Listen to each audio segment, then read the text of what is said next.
in a more impact-orientated meta with so much action, whereas Cloud9, with so much initiation and also the ability to turn out the lights, are adapting to the new. Yep, Cloud9 sporting the new hotness here with a lot of play-making ability, especially towards the early game. Now the Braum, the Ornn, which brings it all together, we should talk about Licorice's play on tanks. You alluded to it very early in the series, Freak, of the origins of this player and his 1v1 abilities, but his tank play has also been one of the biggest strengths of Cloud9, both the Ornn starting off team fights as well as the Poppy denying enemies. And he has certainly become one of the most well-rounded players on the whole team. If they win 3-0, he would have given over counterpick to a lane-focused champion 3 times, and Cloud9 would still have come away with the victory, which already gives you so much more confidence looking forward to a tough semifinal. And so Cloud9 do have comfort for themselves. When you talk about Afreeca's comp maybe being slightly outdated, but they still have the options to react well. If the lights come back on and the Gallia ult comes down, that can look good. Gangplank can answer as well, and we are in for Game 3. If we use the word tempo positively about Afreeca Freecs in this game a lot, that will represent a victory, but with Cloud9 having so many game-changing ultimates, doesn't feel like that's been the story of 2018 Worlds. And we mentioned the stronger counter of Nocturne into Galio, being able to deny the ultimate. However, Nocturne also pretty good soft counter to making Gangplank's job more difficult in landing barrel chains. If you can't see that far into the darkness at the enemies, makes it very difficult to put those together. Guys, I'm not seeing very far through the darkness either at the moment, but I'm going to try and keep it together for this game number 3. We are, approaching a very historic moment here where the last hope for Korea, the last seed, possibly eliminated before semifinals even arrives. Korea's worst finish ever at a World Championship is semifinals, with Azuba Frost back in Season 2, so 2012 we're talking about there. Afreeca Freecs, they've got some lane priority in the bot side. Shen not known for his duo laning ability unless there's melee champions going on there, so it should be pretty happy times for Kramer and Tucson in what has been, so far, a trying series for them. And you expect Spirit to have more early game pressure than Svenskeren here. Nocturne, pretty famously, a farm to 6 jungler. Gragas, we saw in Spirit's Game 1, gets plenty of ganks off early game. And while Nocturne definitely wants to get to level 6 as quickly as possible, you definitely have to be careful about underestimating the ability of the champion in early dueling as well. The fear tether as well as the attack speed you can get from blocking a spell do have significant threat. Should be played around and is something to keep in mind. Something I'm hoping for is that Tucson's threat this game, away from the Alistair, is going to be a step up. In his last game, we counted 3-4 missed headbutt pulverizers. He's actually getting taunted at level 1. A lot of damage at the very beginning there. Tucson actually very late on the flay, does not trigger Aftershock until after the whole trade happened. Ooh, taunted and spanked right there. The press the attack does pop, large hell trade. On the back end, Kramer, significant damage dealt to Zeyzal as well though, so both of these supports start drinking their health potions early, and Svenskeren walks over a ward. So they know he's on the bottom side. We'll walk by another one. They know he's going to go for the scuttle down here, and we'll see how much of the jungle Spirit takes away if we have that blue buff trade we had earlier on in the series, or if he does walk topside and looks for this half-health Ornn. Yeah, he knows there's no possibility of a counter gank with a Nocturne on the bottom side. One of the scary things about Gragas, your initiation, especially in the early game, is so explosive. Body slam flash is something solo laners complain about so frequently. However, if a Nocturne is there, can deal a lot of damage, especially with them having this year started the trend of taking lethal tempo, huge attack speed on top of your Dustbringer. So Spirit, you can see why he doesn't want to go too aggressive this early. Now they've got full vision of Svenskeren though. This is a great setup for Afreeca Freecs and Spirit. Let's see who can roam down, because Spirit knows where he is, but that ward will not spot into the brush. That barrel will, though, misses the body slam, gets the smite though, and Spirit has a blue, but now the fear is there, and Svenskeren wants to chase. And how about the roams down? Ornn's coming over, and Lysandre has first dibs as well. Spirit may have just killed himself, sitting by the wall. He's close to getting Sven low, but the solo kill may come through. Will they hand the buffs off? What a spell shield! First blood for Svenskeren. Told you not to underestimate the lethal tempo auto attack damage coming out of Nocturne early, and Svenskeren just wails on him after that blue buff is stolen. It's a PSA to all the junglers out there, never leave home without priority. If you invade without priority, the Ornn comes first, Lissandra goes to bot lane. And with Ignite on, this is a big trade on a Tucson. Now sneaks out a flash away, he cleanses out, nice! Flash forward by Kramer, finds himself the kill. Now Zeyzal has to run, has to flash out as well. 4 summoners missing for C9. And a light at the end of the tunnel here for Afreeca Freecs. As soon as it starts to go bad and Spirit dies, immediate answer here from Kramer on the bottom side. Tucson gets his Ignite off, flashes out, doesn't die, and they find the kill onto Sneaky in the 2-on-2. And will they finally, with this Varus Thresh lane, have some control around that duo lane that so far has been a black mark for Afreeca Freecs in a series that so far has gone very far away from them. They need pressure points and they can't rely on their jungler, who's a bit tail between his legs after giving up first blood. That pressure point could easily be there in the bottom lane. Now temporarily 6 CS up, and Afreeca Freecs up 700 gold. A taunt to the mid lane, but Kuro has no mana to keep trading with, so out he goes as Jensen tries to force him into a bad recall. I will also mention, as we take a look at this replay, we'll go through this one first and see how it all started. Hook there from Tucson onto Zeyzal, but then he decides to take the fight into the Aftershock already proc with Ignite down. Kramer, no hesitation, flashes forward, finds home with the arrow, strikes true, and finds the first blood. Really smart by Kramer. When they engage on your tank support, hit the enemy marksman. He will die faster, and with that choice, blew through all of C9's summoners, including the cleanse for Sneaky, and got that kill picked up. I will say that for the top side, even though Spirit did die, Svenskeren didn't immediately get to go path up to try and keep this gangplank honest. So Keen has been farming away with his Klepto, pushing the Ornn close to the turret, and he is farming up. That is definitely going to be a quick level 6 here coming in from these top laners. Both of those level 6s are going to be very big for possibly be creating plays on the map elsewhere. And Keen was probably our best gangplank over in Korea. Still played this when it was out of meta for most. Usually you see the defense tree, but because it's against an Ornn, he's feeling strong enough to just take Kleptomancy in the lane, open up a gold advantage, and now the ultimate is available, and Svenskeren still level 5 and only just pinging that level 5. Spirit walks down to the bottom side. Svenskeren's nearby. 5 for both of these junglers. There's Predator. They know Spirit is here. This could be a regank, though. In the 3-on-3, what is the fight going to go? Nice bit of CC on the Svenskeren. The ult in for Gangplank as well. Has to flash the wall and turn the lights out. Nearly landing that Q was Kramer. Yep, that's the cross-map ultimates from top laners we are looking for. Immediately used. Jensen actually, they did aggro the dragon. He jumps right back out with the claw, though. Notice that both the teleports have been popped. Of course, Keen went back to lane to get his Sheen. Licorice just teleported back now as well to refill his health and mana bar. So Licorice will not join the bottom lane to join any fights again, but Keen will have the ult up again in just a couple of minutes. Honestly, keep your eyes on that bottom lane. The supports are low health early on in the game. They both blew their flashes, and Nocturne approaching the level 6. Spirit has already got his eyes down there, though, and he's coming through a lane gank. Control ward down. They know that C9 cannot account for his placement yet. C9 must play safely. They don't have good ways out. Cleanse up soon for Sneaky. That might be a saving grace into a hook. Looking for this one is Tucson. Galio ultimate is also available for Afreeca Freecs if they want to commit very hard. You can see a movement from Kuro from the mid lane, but here comes Svenskeren. Sven 6 lights are out, taunt on a Thresh, pops right away. A 3v2 in the fight as they go for the stun on a Zeyzal, and he will get traded. Now it's time for Kramer to take attacks, and he's going to be burning low, and Gragas is about to be in range for the ulti, so if they chase too hard on Spirit, Galio can turn it. A 1-for-1 either way as both supports have dropped. The level 6 there is so key for the side of C9, able to get that advantage where Spirit a bit of a passenger. Mid laners don't join, a 1-for-1. Yeah, both teams with the exact same idea. They did keep their eyes on the supports. Flashes not available, and they both go down. Gold traded fairly evenly. I think Afreeca was surprised that Nocturne was level 6 when their jungler, who had mainline camps, was still at level 5, and that seemed to be the initial surprise. Especially supports, like you mentioned earlier, do go down.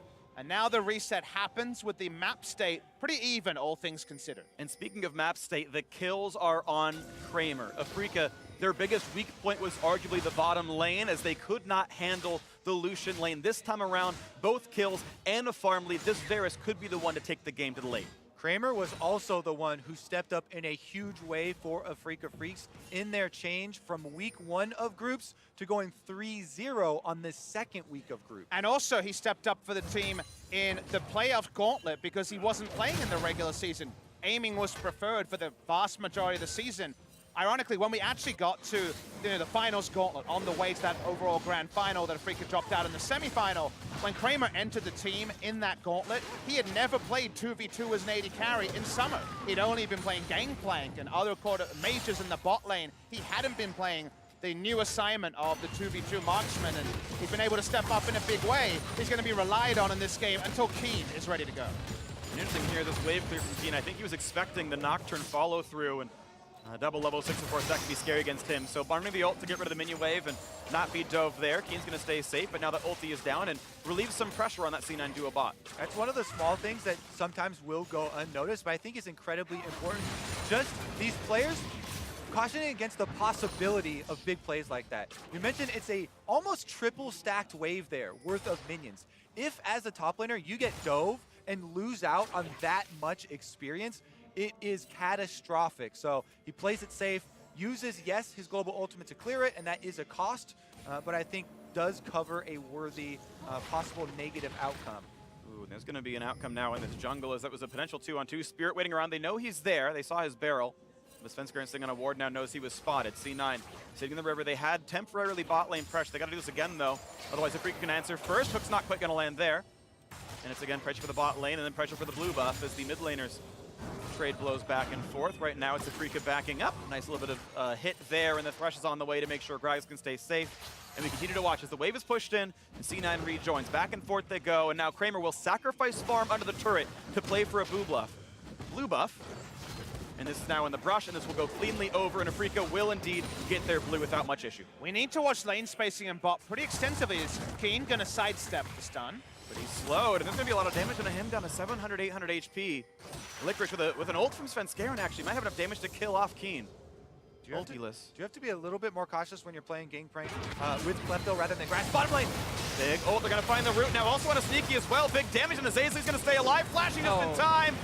And the flash maybe a little bit late, but now the answer on the backside, the flash, the heal to stay alive, just barely. He's gonna stay up in this one, but now the Shen keeping a teammate in, but that hook was beautiful, and he's answering for a cinch in the first 2 games. Tucson finds 2 more kills for the squad. Another flay, sneaky, he's gotta be careful, 1v3, cannot quite find the answer, flashing away. Oh, this should be enough. Watch out for the lantern, and now the top side, the fights just keep on happening. Sneaky cannot join this just yet. The slow into Kramer, the Q's gonna find one in the top lane. They've got damage in the King, but he's staying alive. 2 for 1 in the bottom lane, and Afreeca comes out ahead. Oh, what a heal bait from Kramer! It baits Svenskeren to take the Paranoid in on Nocturne, and Afreeca actually come out with more kills, but Sneaky fights his way 1v3 back to get 1 kill for Cloud9. It was so close to a triple kill 1v3 for the Lucian, unable to mana bar and just in general the kite back stop it, but that could have been a bonanza for Sneaky.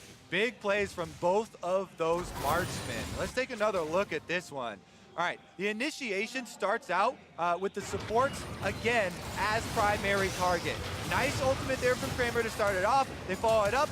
Zazel expects the flax to come through, so he does a good job avoiding it. But then Svenskeren almost one-shots Kramer. Not close enough, though, and Kramer can still add damage. Right there, the Zhonya's allows Svenskeren to get picked up, and now it is Sneaky 1v3.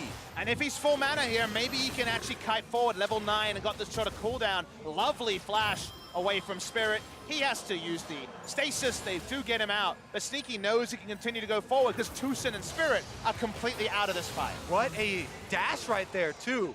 I believe he was able to get across that territory before the hail of arrows lands. No slow applied to find that answer kill and take down Kramer. I believe that was after all the kills for Kramer had come through, so it was also a shutdown. Yep. And he gets the bonus gold in his efforts in the 1v3. Several extra gold picked up there, a couple hundred for that. And we now look back at a very equal game state. 2,100 gold apiece, but the Ocean Drake gives Afreeca better laning and better answers at the end of a team fight if they need to roam around. Sneaky finding some more poke, but Spirit is right there. And playing up on the edge, the precipice of death if Gragas goes in for the play. He does have the ultimate. Spirit is sacking camps to make this play. You see the question mark ping. They should be suspecting this because Raptors has not been cleared by the Gragas in quite a while. This is one of the hardest camps I have seen put up at Worlds. I think that actually lets him know. Yeah, It Spirit. ended early. Spirit's tent catching fire, gonna have to leave. During that whole time, Svenskeren was farming topside. Here we go, another Licorice move. They're gonna find a bit of damage into Keen. Still pops heal. Knockman's gonna go in for as well. The lights are out, and the stopwatch buys a few seconds, but is it gonna buy enough as Licorice has to get away from the turret? He's close to dying. He's gotta watch out for this one. A barrel drain from Keen. He gets the kill in the 1v2. It's so important they salvaged that play. Great map read by Cloud9, but the stasis into turn was too big by the GP. Individual outplays, these players on the world stage coming up huge. Sneaky finds a kill in the 1v3. King strikes back 1v2. Kings Licorice. Really beautiful stuff right now. 800 gold lead for Afreeca.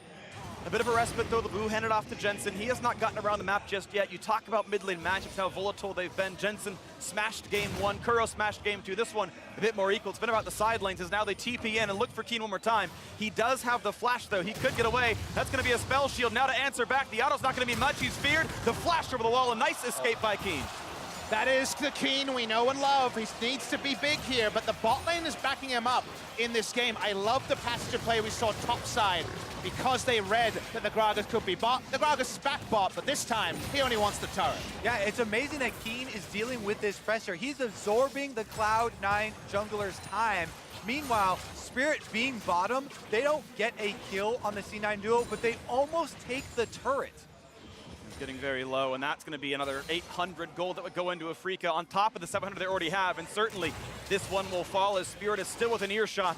And they're going to give this gold all over to Kramer. 3-1, 600 gold more in his favor.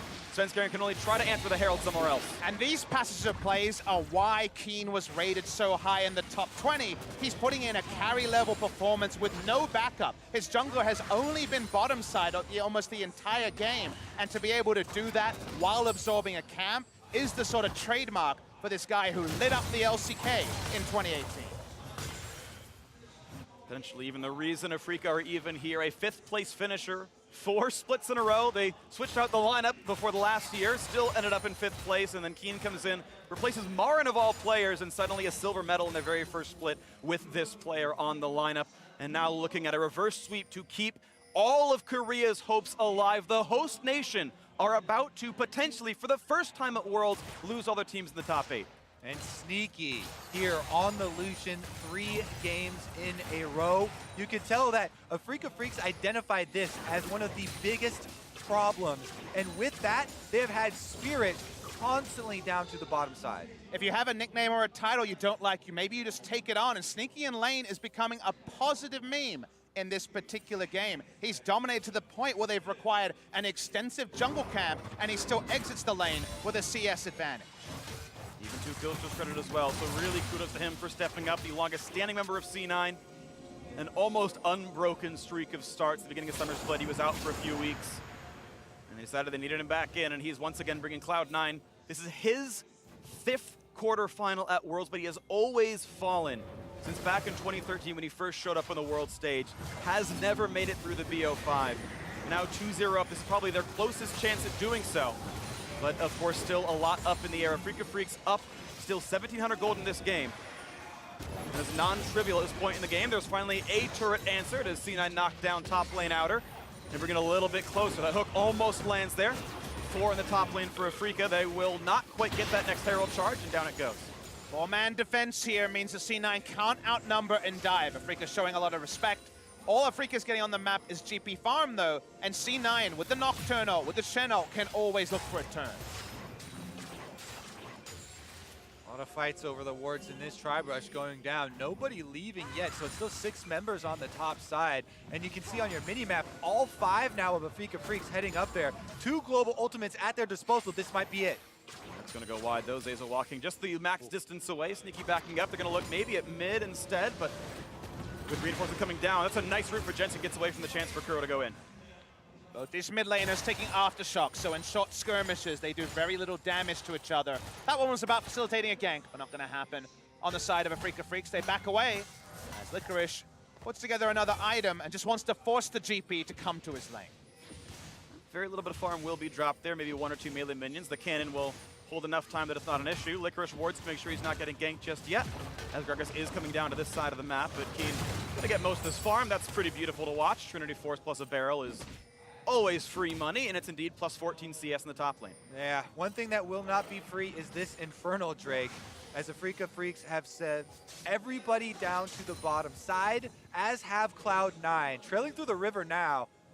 They do have one ward here to see the midsection, but we can easily have ultimates going off in quick succession. And Cloud9 are first to clear out the mid lane, so they do have a little bit of time of first dibs to get back down towards the river. Kuro, sacrifice farm. Here comes Yosa going for the dive right away. Who's going to go down first? Giant knockups, and it is Keen. A lot of the gold is gone already, and Sven Skarin stays alive as the 2 for 0 comes through. C9 win that fight, and Kuro only gets a taunt on a tank. That's not going to mean much. Kramer, what can he do for the squad as his tanks are falling? His teammates are dropping. They're forced to run away. It's a clean take on the Drake, and C9 go back to mid as well. Licorice gets hooked in though, here we go! He's got to be careful. What a fly out of Tucson! And Kuro fighting against Sneaky as well. Battles back and forth. Jensen goes down, a kill on the backside of the fight. And will there be more? Will there be a snipe for Kramer as Sneaky runs, has to flash away from the hook? Flash hook for flash hook, it ends up being the trade. Kramer was zoned out of damage almost the entire fight. With Keen going down, it was so hard for Afreeca to win. Kramer is king of the hill right now. He's the highest health member left after that team fight, and Afreeca Freecs starting up this dragon. Controller goes down,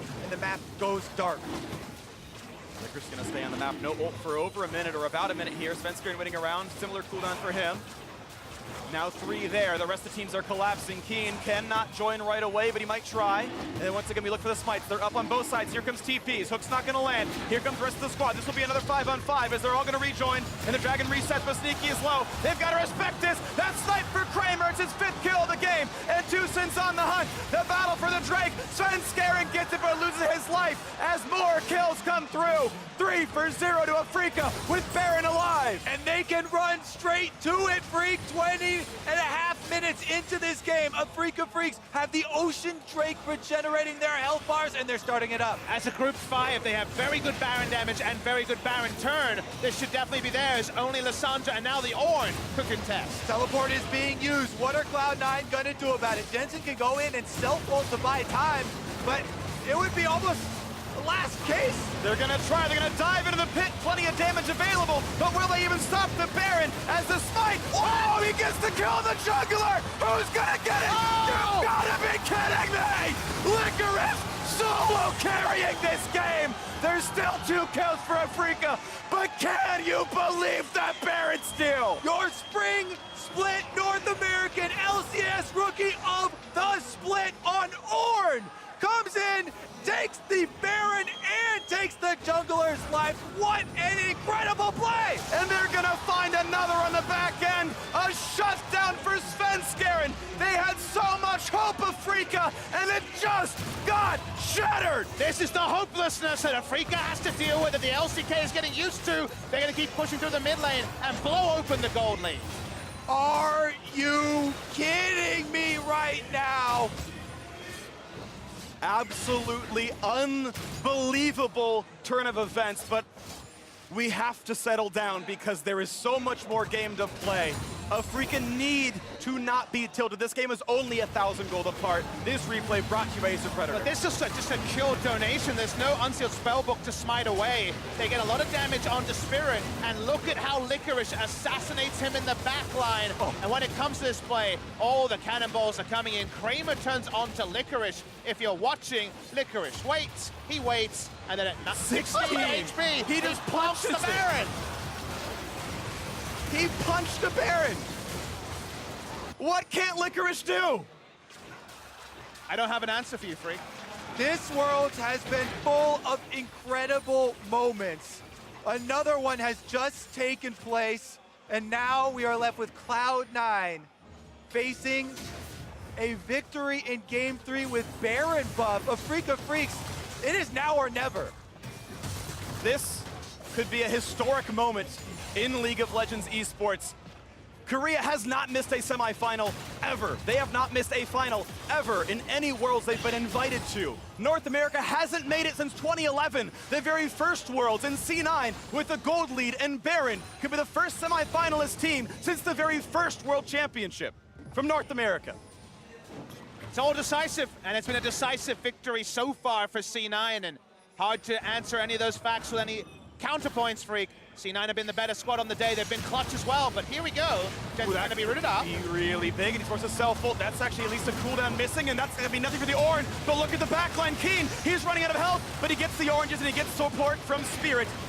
Mid lane tier 2 falls, but nothing else for C9 to grab. They will have to disengage. Afreeca just need to weather this storm and wait for their late game. They're already on 2 items for Kramer. Siege is very short range from the side of C9, so they need something like the Ornn ultimate to zone away. That time it's not enough. They can back away. Baron buff power play, as you can see in the top right of your screen, is the better part of 5,000 gold.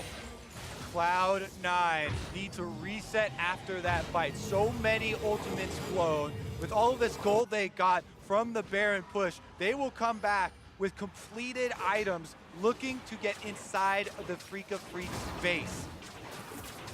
How does Afreeca Freecs leverage anything out of their biggest asset, which is still Kramer at this point in the game? The Nocturne, the Lissandra, they have one job, and that's to shut him down and zone him away from damage. Yes, if you have time, Rage Blade and Blade of the Ruined King stacks up, but actually leveraging DPS, that's actually getting in relevant auto attacks when so many people can target towards you and shut you down, is going to be nigh on impossible for Kramer, barring a full teamfight reset after something like the Ornn ultimate and the Nocturne ultimate.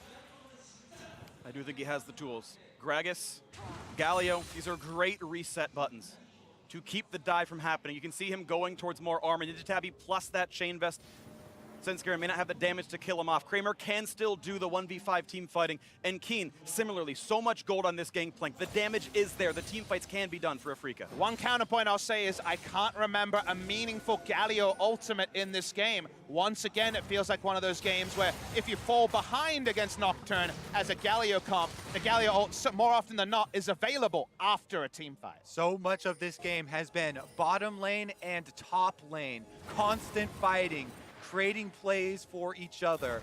And now we have the Baron buff timing out. So Afreeca Freecs, a small window to try and get some vision at least back for themselves to set up that possible counterplay, the possible comeback. And if the comeback does happen, they've got a lot of standing turret gold left to grab. Only a single outer is gone, so 1,000 easily reached gold from top and mid outer turrets can be there if the tide does swing. If it ebbs and flows the other way, we'll wait to see. Still, 3,000 gold separates these squads. C9 are in the driver's seat. They do have the tools they need. But it's hard to demonstrate how hard it is for either Keen or Koro to hit a side lane and farm, because you have to contend with Nocturne ult, the Lissandra teleport, Shen ult. Going for a 1-3-1, even farming side lanes is hard. That's why they're in an ARAM position, even though you'd usually consider Afreeca as a 1-3-1 team with this comp. And here comes the Ornhorn. Could this be the signal of the end? A giant knock-up, a dive to the back line. Huge crowd control, but no one's dead yet. They finally get Spirit. A 1-for-0. Galio shows back up. Licorice gets a shield. So far, it's still the 5v4. They're re-engaged. A 4-person route! And they've got one, but Jensen falls. Another kill in for Afreeca. They're firing back. A hook on Ornn. Stinky forced to run. Sniped. Down by Kramer. Afreeca win the fight. With everything looking against them, Afreeca Freecs stand tall. They fight off Cloud9, and now they can push back. That was the team fight they were looking for, where they could actually disengage and turn with Kramer. He goes down out of his Guardian Angel, but the mid lane turret goes down, and maybe Afreeca Freecs has some life left in this best of 5. 9 kills on a Varus. The Guardian Angel was popped, and they have map control. This Mountain Drake is free. Some time to farm as well. C9 have to lick their wounds, reset, and try again during that cooldown, but the lead shrinks to 1,500. Not much time on that clock either, because Baron is about to arrive. 30 seconds from the beginning of this replay. Remember what we identified. How can you leverage your damage because of the initiation here? The initiation is strong, but at the tail end of the Nocturnal, the Galio comes in, and suddenly Kramer and King can fight front to back. So so much AoE coming out from Keen. That Gangplank ultimate doing a good job of also zoning Sneaky out of the Cloud9 setup there, so he didn't get to put a lot of damage through, even though the setup was very big, and Afreeca Freecs come out just when they need it. So on the reset map, a 1,400 gold difference, and Afreeca have a Mountain Drake and the ability to absolutely eviscerate that Baron with one good rotation. Licorice on the bottom lane, just pushing in, splitting. He has teleport and he has an ultimate. Afreeca, though, playing provision control around this river. They know that if they play it right, they can win the next team fight. Quick Silver Sash, done for Kramer as well. Get away from big taunts or a big stun. He's itemized, though, for utility, not just the straight-up damage output. His front lane killing is not incredible. Licorice can maybe survive him as he builds towards the Warmogs. And he flashed aggressively, and now he has to deal with the consequences of that against Orin, Lissandra, Shen in the next fight. And that's not even including the Nocturne, who doesn't have a Guardian Angel to power through. So it's even more tricky for Kramer to position in the next fight. Every flash on Cloud9 blown in that team fight. And those will also be a liability if something sparks here in the red quadrant of the jungle. Everyone walking on tiptoes right now. Yeah. C9 given the space, though, to play for control. Licorice is the tank at the front line. They're going right now into the back line. It's low for Keen, but he's going to stay alive. Ornhorn calls, and they're going to find a knockup. Will they get any kills? That Spirit gone already. Jensen finds the back line. Looking for Tushin, he's low. Looking for Kramer, he's under 100. No kills just yet, just the one. And Tushin's walking away. Sneaky finally finds the second. 5v3 for Cloud9. They've done it! Cloud9 now have a free path to Baron. They've taken down the Afreeca Freecs jungler as well as the supports. What will the response be? The response can be a very large barrel chain. Keep in mind, explosive damage is still here. The tools for Afreeca to stop this, like C9 did 8 minutes ago, are still there. We've already seen one miracle around Baron. This Baron, about 8,000 health, is going down fast. Jensen will TP back in after the home guard. This could be a 5v3 to decide the series. Keen's gonna be on top of them all, looking for the taunt in the front line. Barrels do good damage. Svenskaren's on death's door. GA is popped and Kuro buys time. No deaths yet for Afreeca. Sneaky goes forward, cannot find that kill. Baron means big damage. Svenskaren's a Q away from death. The barrel could be it as well. What a stop for Afreeca. Again, Afreeca on the edge. 3-man defense of the Baron pit. They stop Cloud9, force them back to heal, and now they have control. Getting at that point of the game where those barrels are orbital nukes, they back away, and now Afreeca Freecs turn on Baron. There's their TP. How will C9 respond? They're trying to rush it down. C9 do have tools pretty soon. The flash forward, but it gets Jensen to safety. The cask is not in time, and that might force the disengage. Kramer chunk low. What a clutch play from Jensen Licorice there. has ult. Will they go for this one? They're letting Afreeca walk away so far, just playing for vision. Spirit looking for the big play to close it out and secure that comeback, but he cannot find it onto Jensen. Deep breaths, guys. We do not see a Baron taken there. No massive teamfight victory. We have to reassess the map state. There's good control wards around the Baron from both teams. C9 gonna go and do their chores, pick up some minion waves, farm it out, but the next Baron should decide the victor of game number 3. And those chores could be punished. There's an extra tool in Afreeca's toolbox. They have TP on Keen. Neither C9 solo laner does. So now there is actually that chance to make split push unanswerable. This world has certainly been a test for my heart. So many games coming down to such slim margins. So many upsets coming through.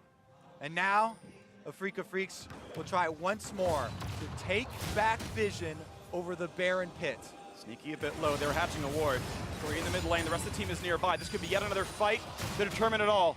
Good poke out of Keen. Sneaky at half is dangerous. He needs the lifesteal off this, and they're going to let him. Important note, Guardian Angel back up on the Varus. 5 minutes has elapsed since the last big fight. Does allow him to position a bit more aggressively. Summoners also returning on both sides. And a stopwatch picked up for Kramer. He is incredibly hard to dive. C9 have been looking for backline access. They've been mostly rewarded. This one might not work well. Hook forward, not going to land here. Predator was popped, not going to find that engage either. Svenskeren waiting. Here comes the ult yet again. C9 want in. They're going to look for it, and they're going to find one towards Keen. He's running away, but he's been shut down. 5v4 yet again. Lissandra buys space. Sneaky cutting away. The fight resumes now, and it's going to be looking for Kuro. He's shut down as well. 5v3, and Afreeca's bottom side have to run away. They move is 5. Yeah, 5 members of Cloud9, the pride of North America will rise to meet their destiny inside Afreeca's base. And they're gonna go for the first turret. They're gonna try to be the first team ever in 7 years to make a semifinal from North America. The inhibitor falls, and C9 says the best way to win is to go towards Baron. Inhibitor down, now they can retreat back to their vision control. Afreeca Freecs will have time for their solo laners to get back up though. It's not over yet. C9 gonna go for the full reset. Instead, they're gonna recall everybody, buy items, get their health bars back to full. We will have another team fight to determine who might win this game. I don't know if you two are going to survive this one, but I can understand why we're seeing fights like this to go one way than the other. The seesaw is continual. This time, notice that one of the tanks and one of the threats are separated from the other three. Afreeca kite upwards, and that means that Kuro and Keen leverage their health bar for North. Great shot calling from Cloud9. Jensen, as you mentioned on the Lissandra, #1 duty zoning this team fight. Sections off Keen from the rest of the squad. Licorice and Svenskeren collapse immediately on to that late game carry and remove the threat. And we were wondering about the full reset. Consider the items that were complete. The biggest one, the Infinity Edge onto Lucian. We've talked about how it feels like Kramer has another tool again and again to repel the engage. He hasn't bought a damage item since he finished the Guardian Angel about 8 minutes ago. He bought a QSS. He also now has a stopwatch, but his damage profile is mixed at best, whereas Sneaky is all in on tank busting.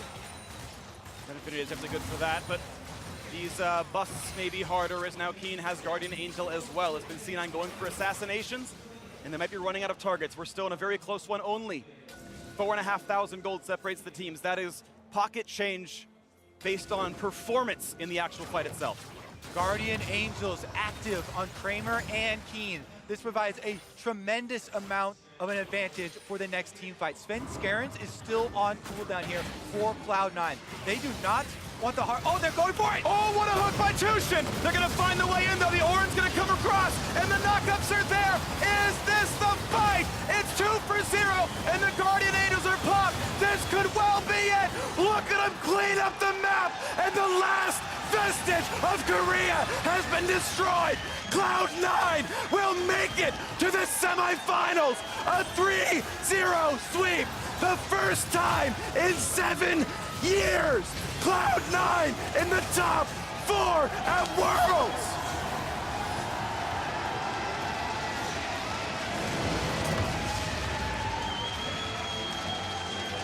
North America has dared to dream for many, many years. 2011, 7 years since they pushed forward. Cloud9 so often tasked with making it to this moment and moving forward and coming up short again and again. This was the big moment for them, and I can see it worn on everyone's faces that Cloud9 deserve this victory, and also the manner in which they get it. A 3-0 over Afreeca Freecs. The true example, the epitome of the reality. The meme is dead. The gap is closed. Korea's not at the front. In fact, they are behind the EU LCS, the NALCS, and the LPL as they are fully eliminated from Worlds 2018. Papa Smithy, even with the way that Worlds has gone this year, as a North American fan, you see it happening to everyone else. Yeah. Europe gets their upset. The LPL gets their upset. And finally, North America gets their upset.